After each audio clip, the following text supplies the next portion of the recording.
Hey guys, ఇదేంటంటే మంతెన ఆశ్రమంలో routine అన్నమాట. పార్ట్ 1 అయితే చూడకపోతే కింద లింక్ పెడతాను, అది చూడండి. ఇదైతే పార్ట్ 2. ఏంటంటే ట్రీట్మెంట్స్ అనేది 8:30 నుంచి 12:30 లోపు ఉంటాయి. మనం అయితే డాక్టర్ దగ్గరికి వెళ్తే మనకి స్టార్టింగ్ లో ఏంటంటే మనకు ఉండే డిసీజెస్ బట్టి మనకు అన్ని రాస్తారనమాట, దేనికి ఏంటి అనేది.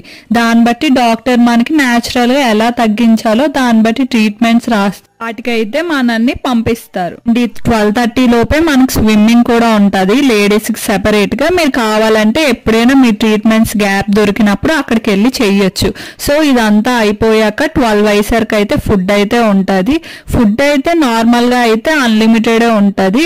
కాకపోతే ఒక్క రైస్ మాత్రం చపాతీ, ఈ రెండిట్లో మనకి డాక్టర్ ఏది రాస్తే దాన్ని బట్టి అదైతే లిమిటెడ్ గా ఉంటది. నెక్స్ట్ అయితే కుకింగ్ క్లాస్ అయితే స్టార్ట్ అవుద్ది 1 నుంచి 2. దీనికైతే మాక్సిమం ఎవ్వరూ వెళ్ళరు, ఎందుకంటే జీ తెలుగులో చూస్తారు కాబట్టి.